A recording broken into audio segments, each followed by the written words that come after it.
All right, everybody. I just finished up wrapping up with Lily here. So we did quite the podcast here together. So Lily, for those of you who don't know, and you'll be able to find all the show links and stuff in the notes here, but she is somebody who was diagnosed with a quote unquote incurable disease. She was diagnosed with a special form of ulcerative colitis. She had known that there were some certain things that were going on in her life and basically was, in a way, in my words, mistreated by standard Western medicine, American medicine. And she was eating the standard American diet. She looked good, physically, she was functioning optimally, but she had all these digestive complaints that started stacking up that led her into some high risk diagnoses, got diagnosed with ulcerative colitis, even really still after she was kind of being dismissed for her symptoms for a while.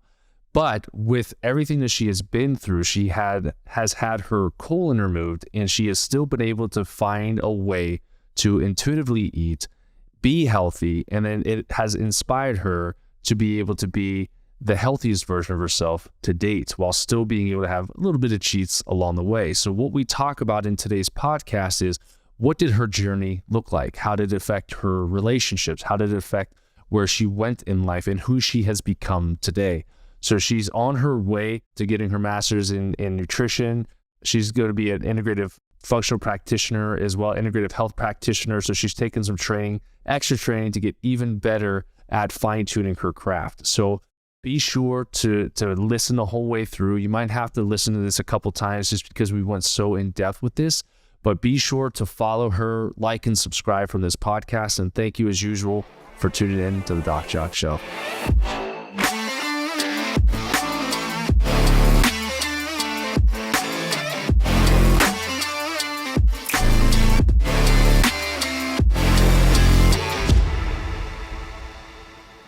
All right, so awesome. So we have Lily here today. So Lily, I want to first off thank you for finally jumping onto this podcast. I know we've been working on getting you on for a while, so thank you very much for taking the time out today to jump on with us here. Yeah, thank you for having me. I'm excited we finally nailed down a date that we could get together. I'm excited for the conversation. Awesome. Cool. Well, why don't you tell people who you are? So obviously I said Lily, but who are you? What are you doing? Who is that which is Lily?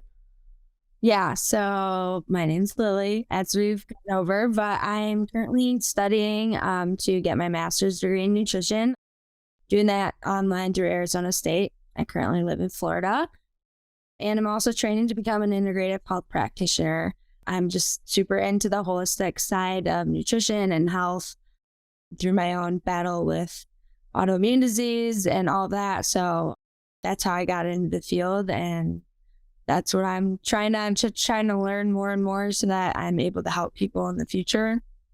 Awesome. Well, how did you get, I mean, you kind of alluded a little bit, but how did you get into becoming passionate about this?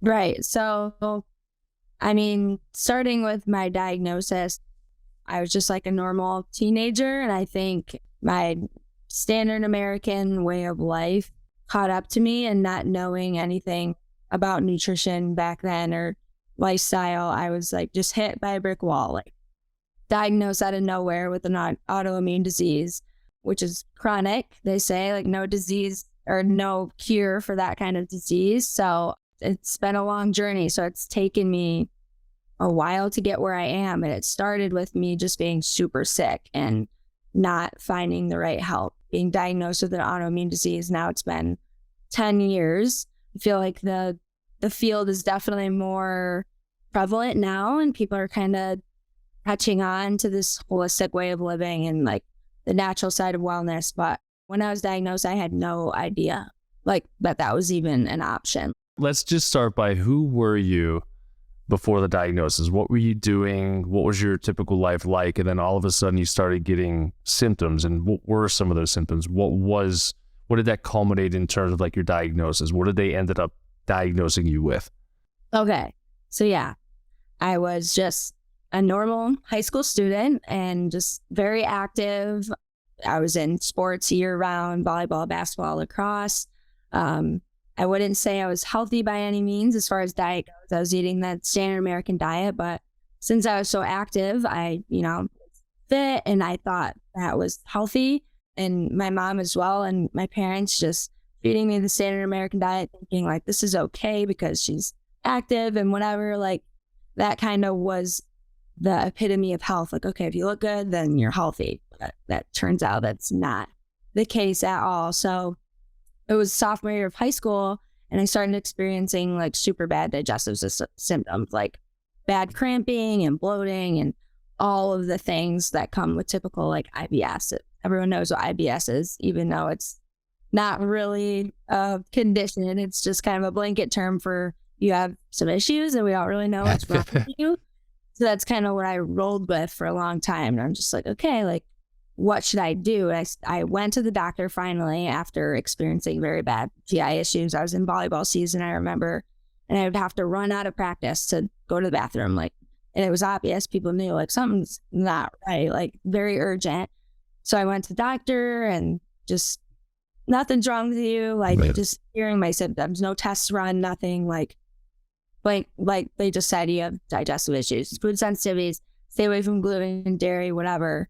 Nothing changed, and I didn't change anything as like a high school student wouldn't.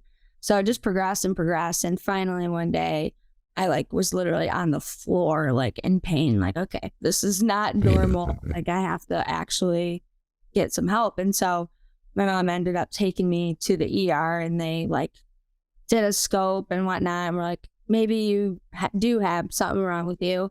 And at that point I was diagnosed with like proctosigmoiditis, like lowered GI, like ulcerative colitis, and put on an antibiotic for that. And then symptoms kind of went away for a little bit. The bleeding, like I didn't mention, I was bleeding during that time, like very bad GI issues, and the blood came along with that. So they just put me on an antibiotic, which helped for a little bit, but then symptoms came back. And at that point is when I started to see like a naturopathic doctor. We were just doing a lot of research, me and my mom, like what else can we do? Because at this point when I got diagnosed, my doctor didn't say, change the diet, change the lifestyle. Like none of that was fair game. Like none of that was even mentioned. It was just like, maybe try to eat starchy foods so that it bulks you up and you don't have to go to the bathroom as much. Like that was the extent of the nutrition part of it. And so I believed them. I was like, man, I know what they're talking about. I'll just do that. And lo and behold, it doesn't help anything. It actually makes symptoms worse in the long run. So I just kept getting worse and worse. Nothing was happening. And it was probably a year later after the diagnosis, kind of just like on and off antibiotics, managing the ulcerative colitis, where I had a big episode. I had been seeing my naturopathic doctor, and I was on kind of a diet. He kind of had me on an elimination diet, but I was not at a point where I was like ready to adhere to it. I was in high school, and I wasn't like, okay, I'm going to jump on this free, dairy-free, sugar-free, all of this crazy stuff. But I was pretty good with it for, I want to say like a month. I was like, okay, I'm going to stick to this, see what happens, because I was feeling like absolute crap. So sticking to kind of an elimination diet, and one day before school, I was like, okay, I'm just craving McDonald's. I don't know what possessed me. I just was like, I'm doing it. I'm going to McDonald's and I'm having a hash brown. I went to do the drive-thru right before school. I'm like, okay, this isn't so bad. I had 2 hash browns, got to school. It was like the second class of the day, and it hit me so hard. And I texted my mom. I'm like, I can't drive home. Like, you're going to have to come pick me up. And she's like, this is not normal. Yeah. Drove me to like Hurley, a small hospital in Michigan. And they kept me for like overnight. And then were like, admitted me to a bigger hospital down in Ann Arbor, Michigan. And that's where they admitted me. And we're like, okay, you got to stay here. Like something's actually wrong. And I ended up staying for like a month in the hospital before having to actually have my whole large intestine removed, because they weren't able to figure out anything. No medications were able to actually subside all the inflammation that was going on. And so it was the last resort. And so I had my large intestine removed, and that, solved one issue, but created a whole line of other issues that I've been navigating. Kind of, I'd say I nailed it down pretty good by this time, but it was a long road. And I'd say like just that whole journey was like, at the end of it, I was questioning everything. And I was like, there's got to be another way. Like, there's no way this should have happened. And like that you can just be diagnosed with something and there's no cure. But I was told that over and over. Yeah. It's almost like the standard American diet should be considered the standard American disease, because pretty much all American diseases stem from that diet. And one of the things I feel like, well, what you went through, it sucks. I mean, at the end of the day, it wasn't the most enjoyable thing for you to go through, I'm sure. But being a younger, fitter, athletic teen at the time, do you feel like a lot of the times when you went to the doctors, they just dismissed a lot of your symptoms because of that?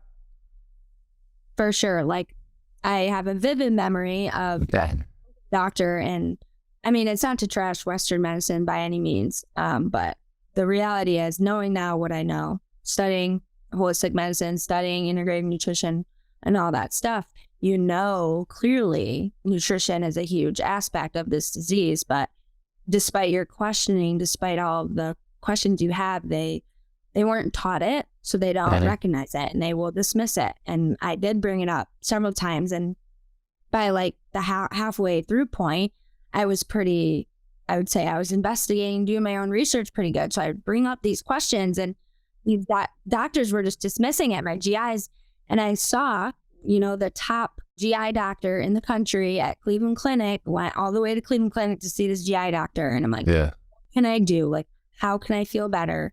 And literally all he said was like, you just have to manage it, medications for the rest of your life. Like, it's incurable. And like, being told that by like so-called best in the country, like, that's pretty a grim, like, that's like, okay, there's no hope. If he can't help me, no one can help me. But like, at this point, I was very suspicious, and I'm like, there's gotta be another way. And I knew there was another way, because I started doing my research, and you see that there are people healing themselves every day from autoimmune disease. So I'm like, okay, I could have done this differently, but you know, there's no like regrets or whatever, because you know, it brought me to where I am. But yeah, it was just crazy, all of the things that are missed and like just not even recognized. And I at the end of it, I was just like so fed up. I was just like, I don't even want to go to these follow-ups.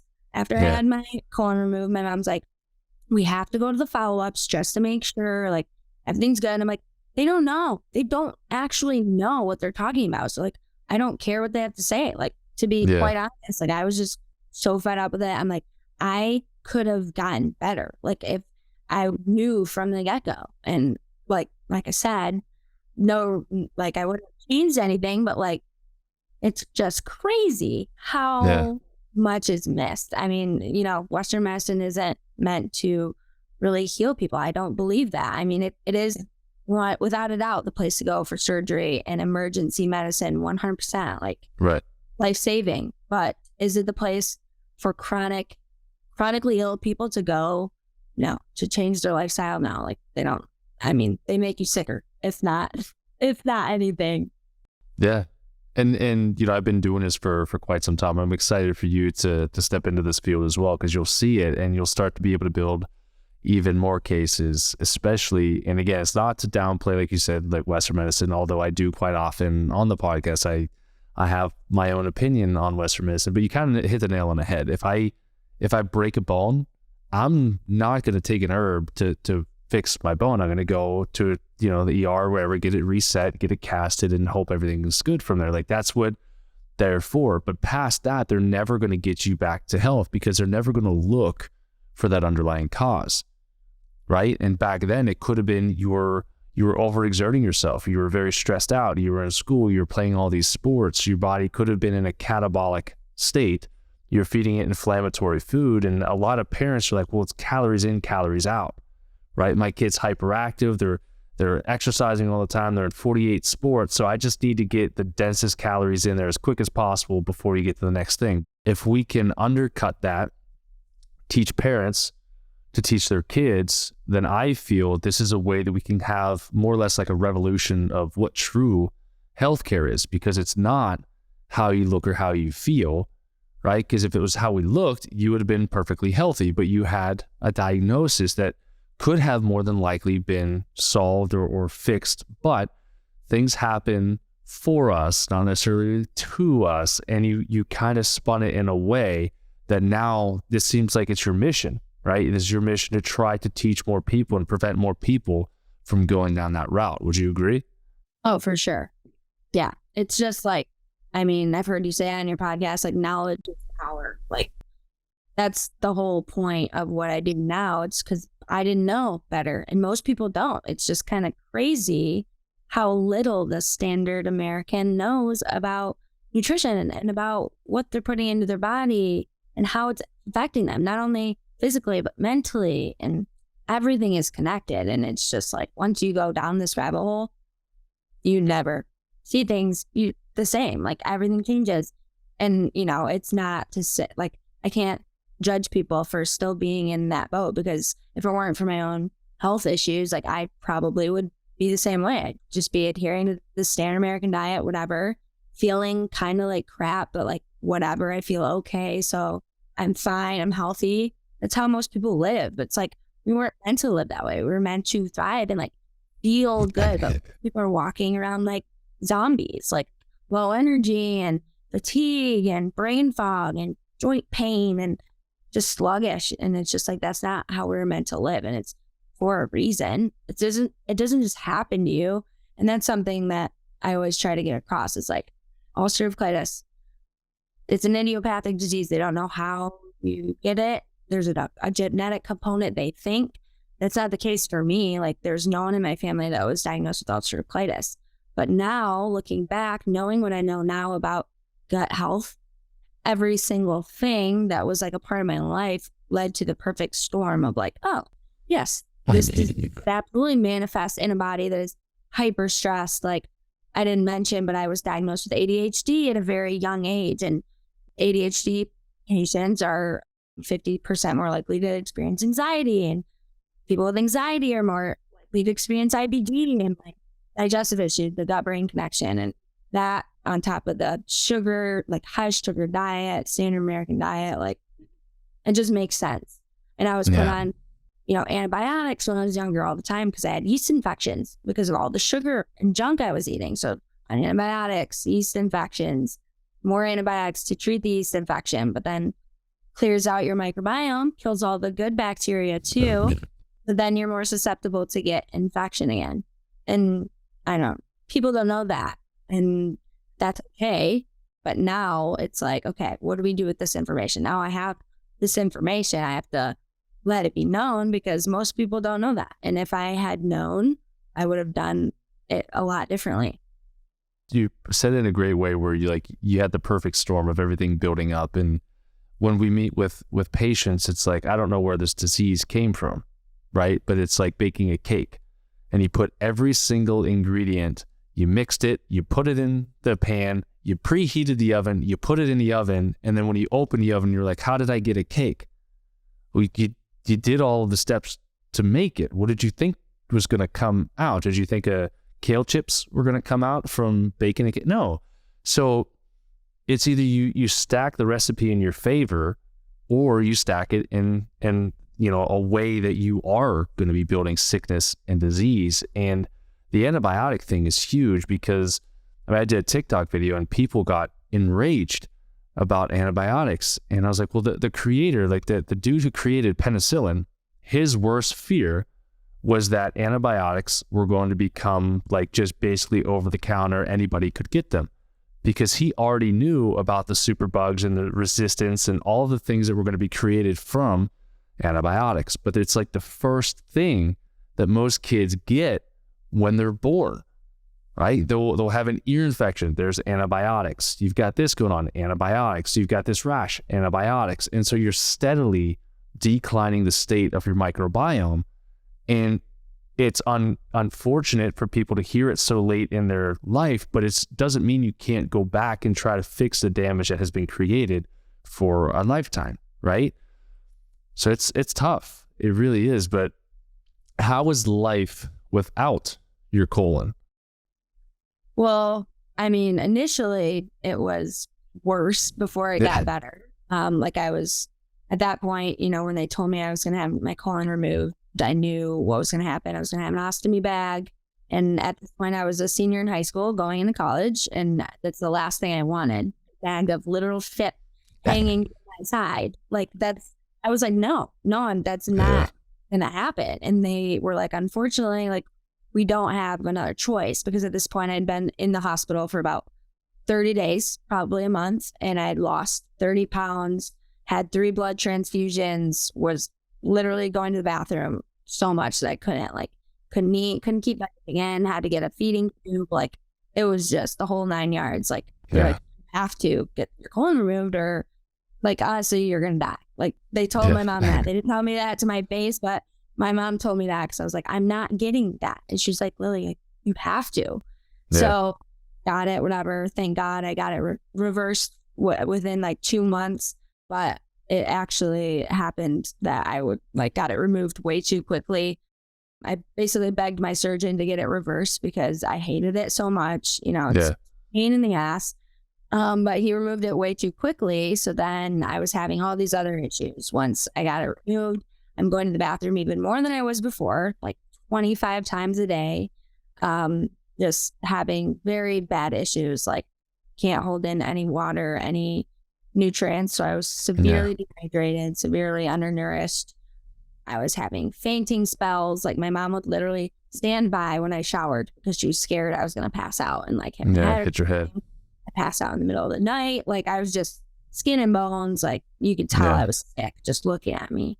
And it was bad. They almost had to reverse the surgery and give me the bag back because it was going so poorly. But at that point, I was like, okay, I'm going to do really well. I'm going to go full force in this natural health thing. I'm going to heal myself because I'm not going back. Like I have to get better. And obviously it was a long road. Talking about it now in hindsight, it sounds like, oh, it was a quick little journey, a couple years. Like it was not. Like this is a 5-year journey. Even after surgery, like probably a good 2 solid years were really hard. Just kind of navigating what foods were going to work for me, how to hold on to nutrients and like weight. It was so hard to hold on to weight, infections, because you don't have a colon now. So now your small intestine has to take over the role of your colon. Small intestines meant to really carry that much bacteria. So it gets infected very easily. And what do? Prescribe me antibiotics. And I'm like, okay, I know what this does. I'm not doing it. Yeah. I did end up doing it a couple times. I did a couple rounds of antibiotics because it got super bad to where I was like, couldn't leave the house. I was going to the bathroom so much. I'm like, okay, I need to fix this. They put me on ciprofloxacin, common antibiotic.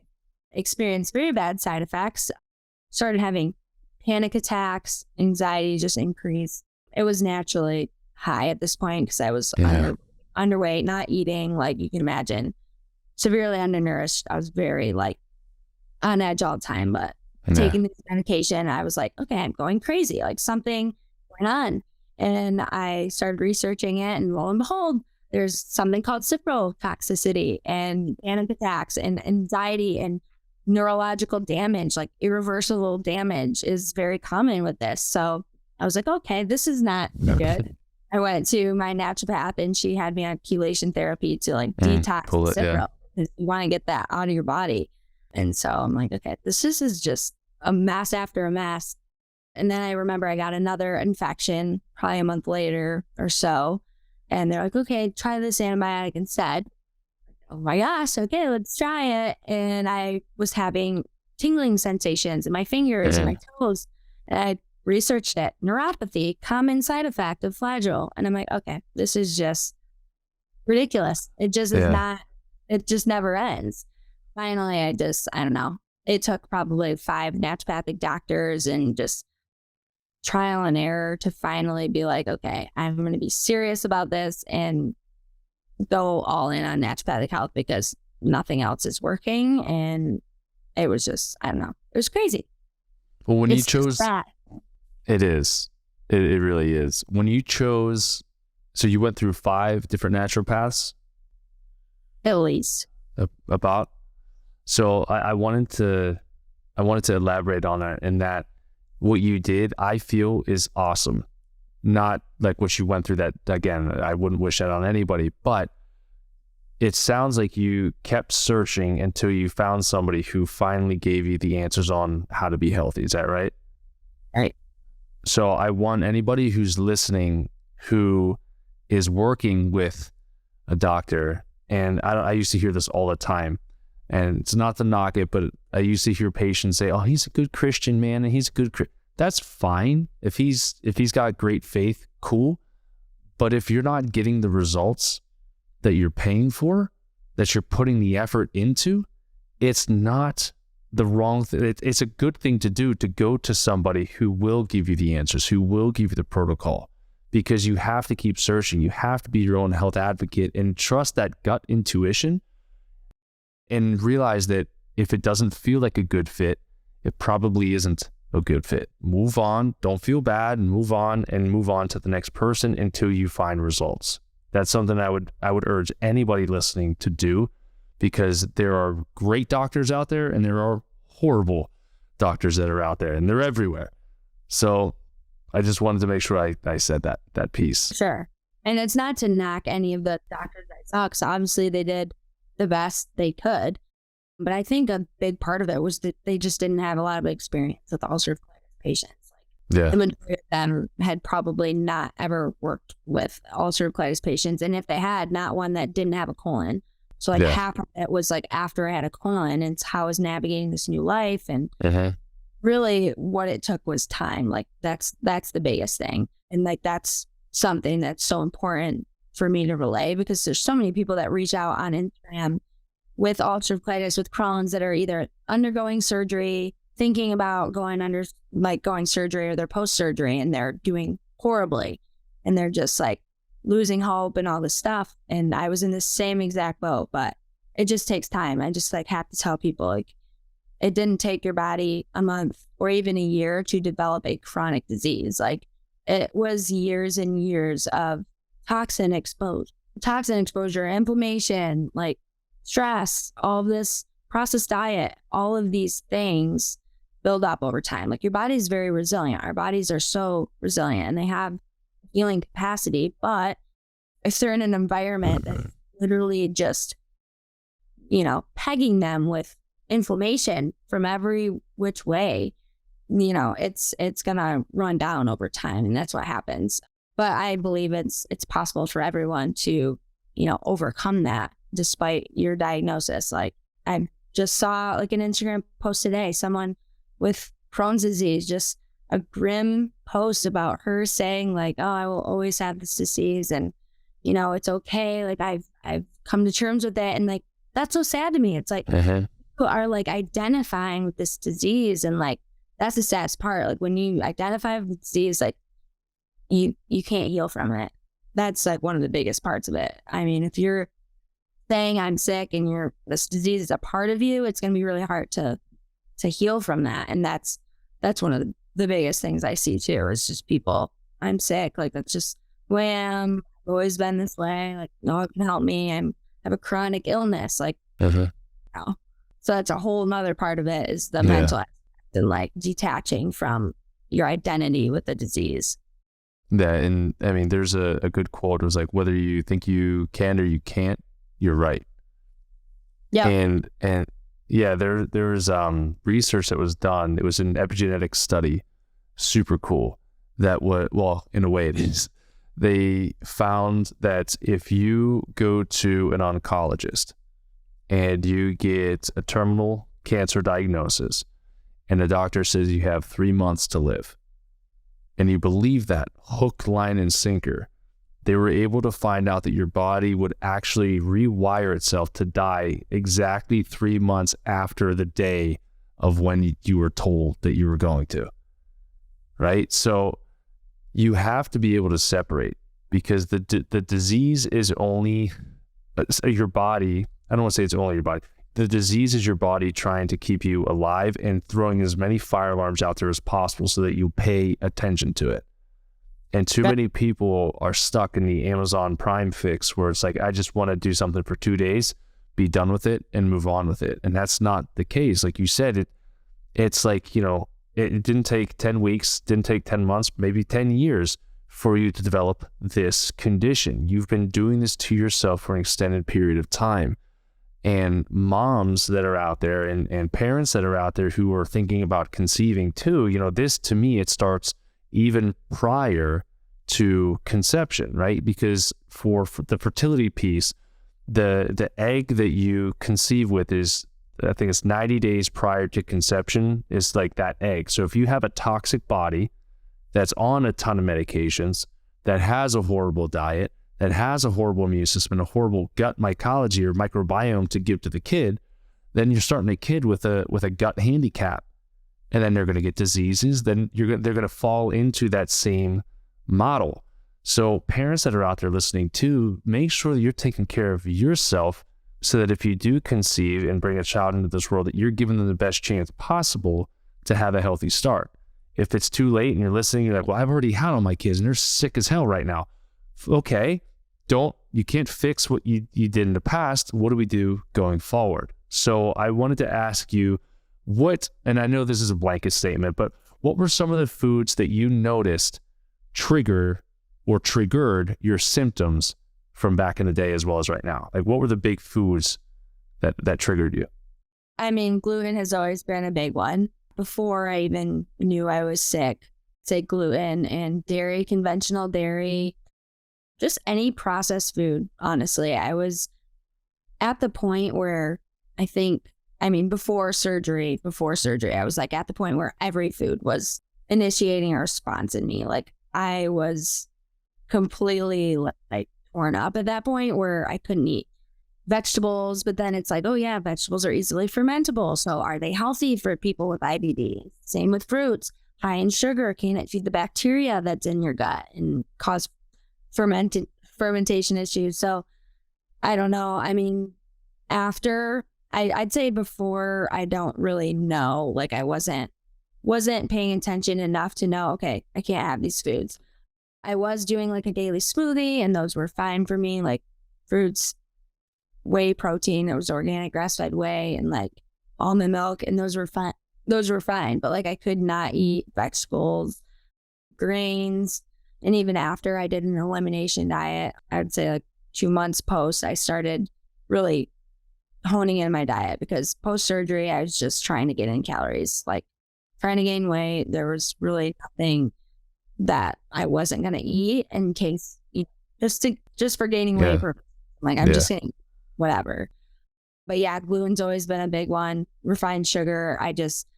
I always would get those infections post, like it's called pouchitis, once you have your colon removed and you have a J pouch created out of your small intestine. It can get easily infected. Like I said, it's not created to hold a lot of bacteria. And the sugar is without a doubt feeds the bad bacteria. And I would notice after, slipping up with my diet and, eating sugary or high starchy foods, I would get those symptoms back, frequency and bloating. And that's when they would try to have me on the antibiotics. So sugar was a huge one. And I know that played a part in my diagnosis because I was just a sugar fiend growing up. I just loved it. And once you have candida overgrowth, which I definitely did, it just makes you crave more sugar. And then you eat more sugar and it just feeds it more and more. Yeah. Sugar is a big one, still is. Like I try not to eat any refined sugar. I'll have honey or maple syrup, and fruit sugar, but I do not eat refined sugar because I can tell within 2 days my digestion is thrown off. But I'd say I'm in a healthy spot now, and I'd say that's like the goal. And I'm so grateful to be in a place where I can eat, certain foods that I shouldn't, quote unquote. Like I can have a piece of pizza on the weekend and like let myself splurge and not have a serious reaction where I feel like I'm gonna die. Like I feel like that's the goal. Like get yourself to a healthy enough place where your body can tolerate a little bit of that stuff once in a while. But I wasn't in that place for probably 3 years post surgery, and anyone with ulcerative colitis or who has undergone like a resectional surgery like that shouldn't expect to eat whatever they want for the first, at least 2 years, I want to say. I mean, everyone is individual, of course, but right. I'd say you should shoot for the long run before you expect to feel great in the short term because it's a huge adjustment for your body. And, it's going to take a long time to get used to your new system. The new you. Yeah, literally. How did this play into, because this is something, I think this is like going to be a two-pronged question here. How did this play into your relationships, whether it was friends, family, gatherings, etc.? How has eating healthy kind of played into that? Have you had any struggles? For sure. I mean, even starting out, like just when I was sick, was super hard. Like I said, being a high schooler, you're not really focused on nutrition and eating healthy. That's not on the forefront of your mind. And when you're put on a very strict diet, like for a chronic disease, it's like, oh, like all my friends are still eating all this stuff. Like, is it really that big of a deal? And it was super hard, honestly. Hard to go out to social gatherings. But even at that state, I mean, when I was really, really sick, I wasn't really going out to social gatherings. I completely, changed as a person. Like, I was low energy, just didn't feel like doing anything, like didn't want to see anyone. I remember being in the hospital and my best friends like texting me like, can we come visit you? And I'd just like ignore the texts, or I'd say, oh, I'm okay. And so I just didn't want to see anyone. And that was just so not like me. And so you just like completely changed as a person, I would say. But wait, what was the question? I'm sorry. It's okay. You went back in, you got into the feels of that. I know. So like relationships back then, relationships now, have you been able to cultivate like-minded friendships? Like, how has that been for you? Yeah, so initially very hard, but it's kind of why I started my Instagram page. I initially started posting just my healthy meals on Snapchat, and like my friends were like, oh, that looks really good. You should make a food Instagram account. And so I eventually did that. And, you can connect with a lot of like-minded individuals through that. And that's kind of how I got introduced to the whole community. Because at this time in my life, like when I was sick and even after for a while, it was just kind of me who knew this stuff, and my mom.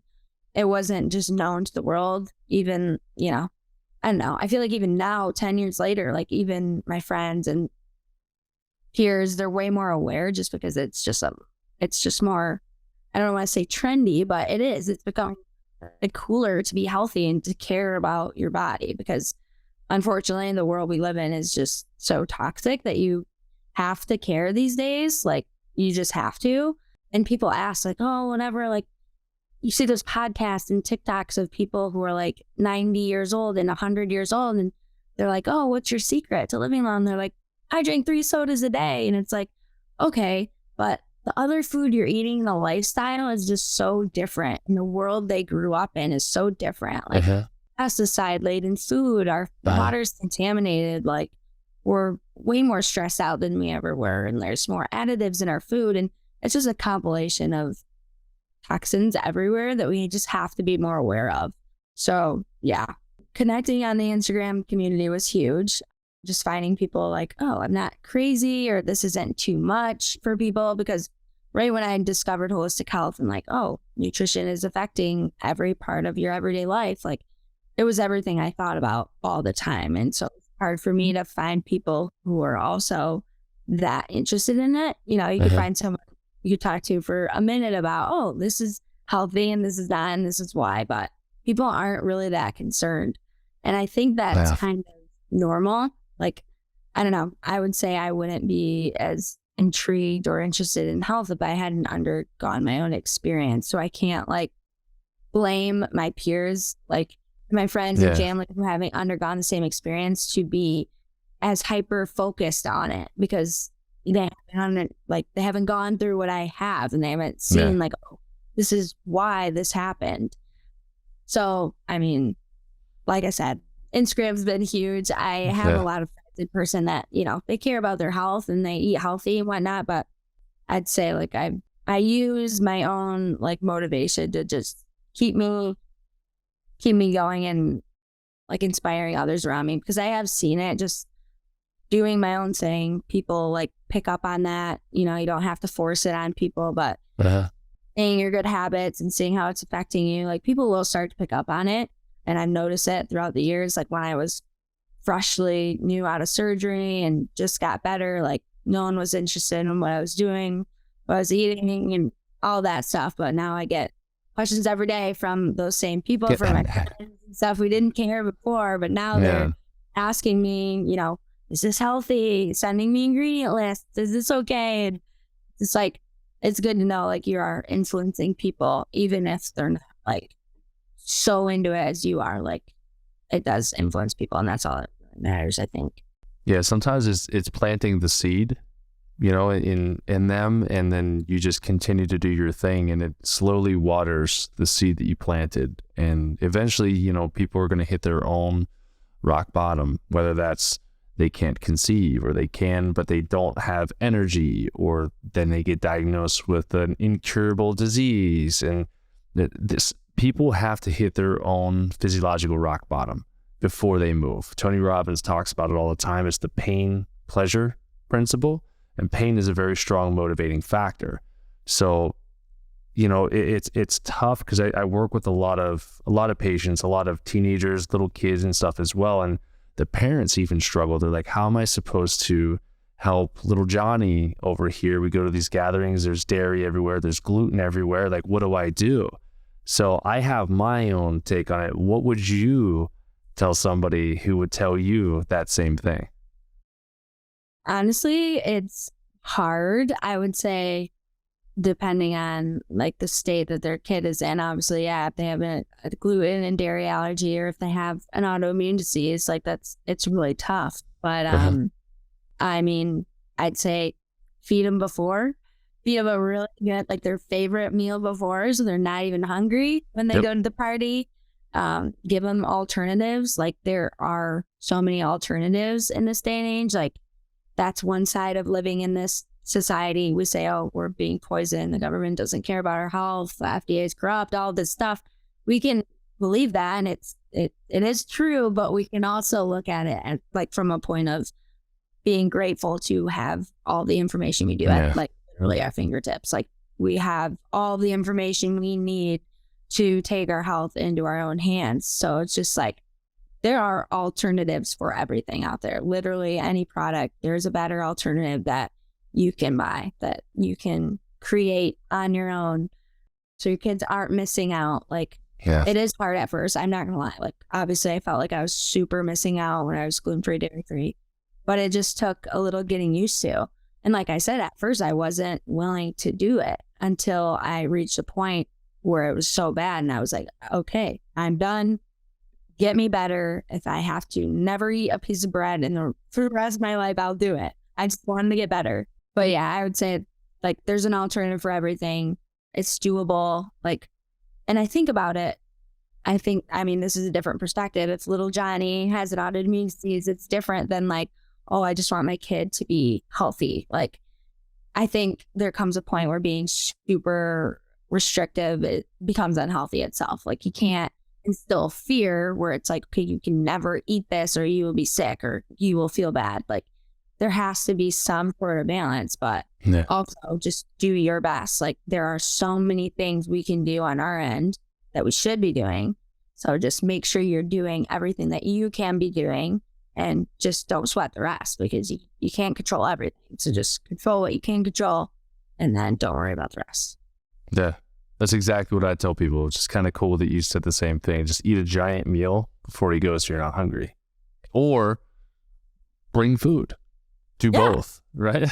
Show up with your own stuff. Weird. Don't stop. Who cares? Yeah. That's a good opportunity to be like, oh, why are you eating that? Oh, because this food contains all of these things that will make me feel like crap. And I care about my health, well-being, and I want to feel good. And it's not selfish or weird. And that's something I've had to overcome as well. Like an idea of nail in my head, like caring about yourself and taking care of your health is not selfish. Like when I was sick, I guess it takes being really sick to even grasp this concept fully, but like you cannot show up for other people and be the best version of yourself if you're not healthy. Like 100%. I was an extreme case because I was literally a walking zombie and offered nothing to anyone. Like I literally sat on the couch for months of my life and didn't do anything. But like, you can't, when you're feeling less than and you just don't have energy, you're just not going to be like the light and the positivity in people's life that you can be. And it's so obvious. Like, once people just change their diet, start exercising, start cleaning up the things in your life that are dragging you down, it's like, oh, not only do you feel so much better, you are so much happier and you treat people so much better and you don't get offended as easy. And it's just like everything in your life improves. It's just like, I mean, it's not selfish to take care of your health. It's a selfless thing, in my opinion. Yeah. It's better than self-sacrifice, because that's ultimately what people are doing. You know, you sacrifice yourself for somebody else's feelings, or you don't want to inconvenience somebody else, but you're sacrificing yourself in the process, especially if you have something as aggressive as what you did.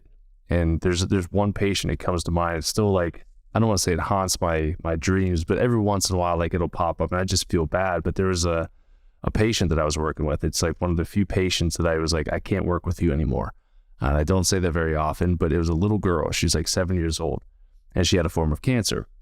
And so we had run all these tests on her. We figured out what she was going through. And then we figured out she had different infections and stuff. And it was a bone cancer that she had. And she had a C. difficile infection. And they were treating the pain with NSAIDs, which was then triggering more of a C. diff reaction, which triggers more pain, which triggers more NSAIDs. But then it also turned into, well, she's in pain, so I'm going to feed her pancakes, like just not even like gluten-free, but just like pancakes, syrup, ice cream, sweets, everything, just to like be palliative for her. And I'm like, you guys, like this, I understand where you're coming from. You want your daughter to have like an enjoyable childhood, but what we're working with isn't something that you really have a negotiation with. Like, you either do it or you don't. And it was just too difficult for them in terms of like grasping their head around, either you feed your kid back to health or you feed your kid down the wrong side of things, towards death and disease, or disease and death. Now, I don't know where she is now. It's been 2 years, I think, since I've worked with her. Hopefully she's still well, but you know, it's one of those things where you have to fight for your health. And if you're a kid, then parents, you have to fight for your kid's health. You have to be willing to do it. But there is that crossover where it can be overwhelming. And I'll be honest, I do that. I'm very overwhelming with the diet with my kids. And we went out to eat last week, I believe, and we got like a gluten-free bun burger, like grass-fed burger.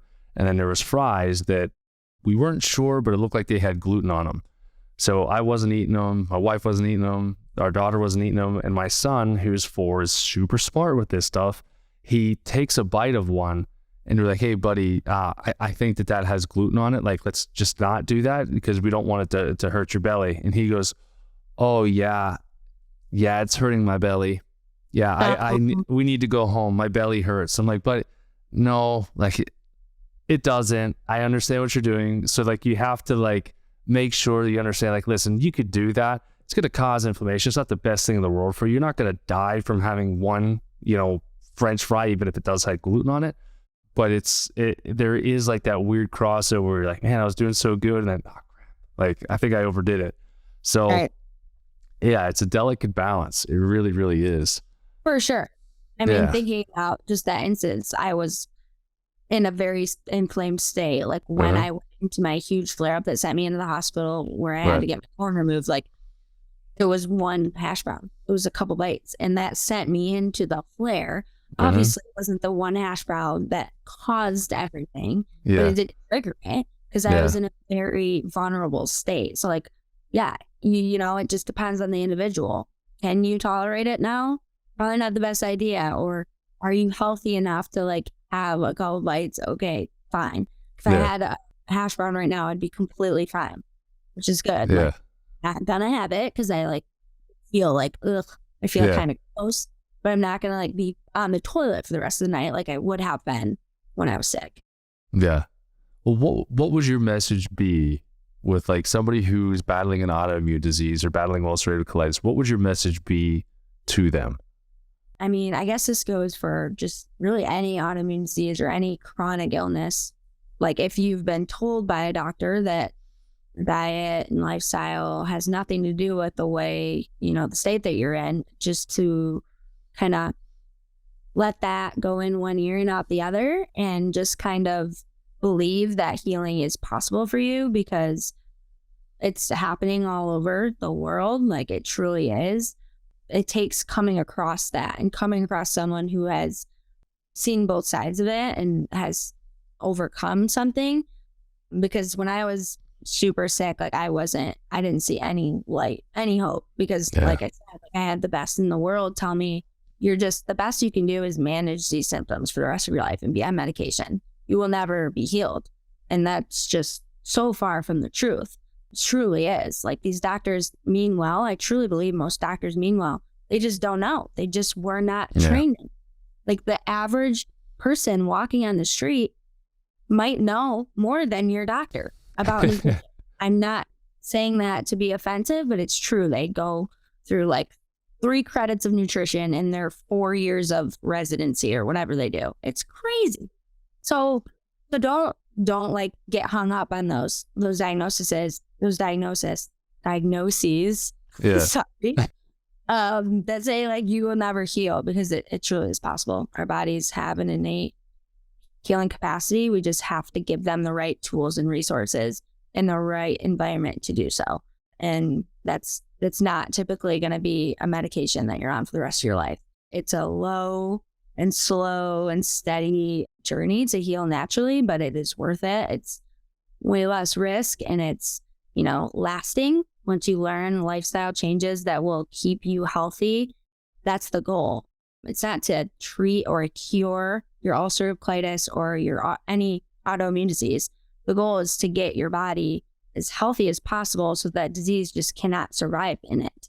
So just get so healthy that ulcerative colitis can't survive anymore. I mean, it sounds simple saying it like that, but it's possible. It really is. You have to find the right person and the right practitioner that's willing to help you, but they are everywhere.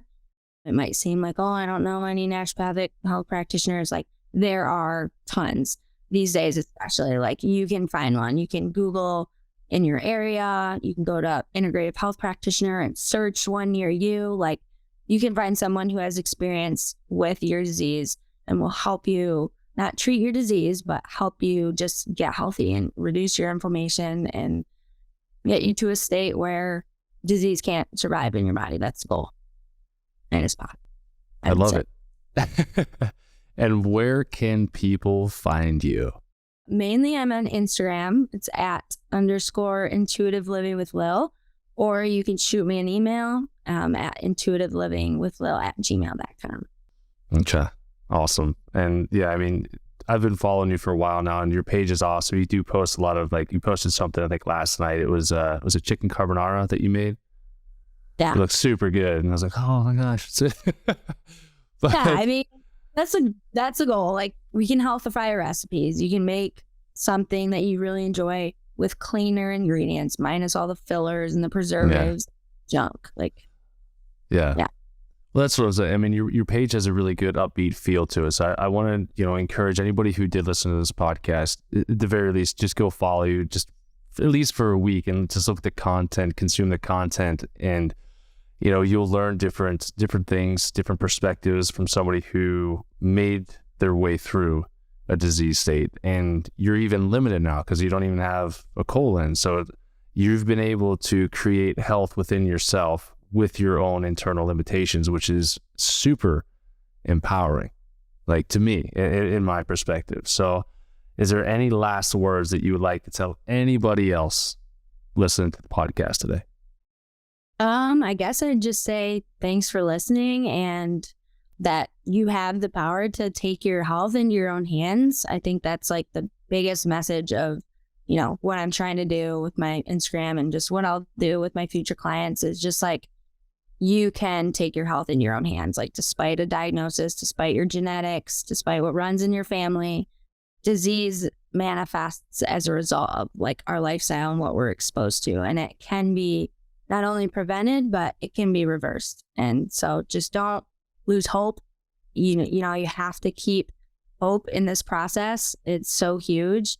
And yeah, just know that there are people healing around the world from what you are struggling with. So it's possible for you too. Awesome. I love it. And thanks for taking the time again today with jumping on the podcast. We'll put all of your email, your Instagram and everything in the show notes and everything so people can just click on it. But yeah, thanks again for tuning in today.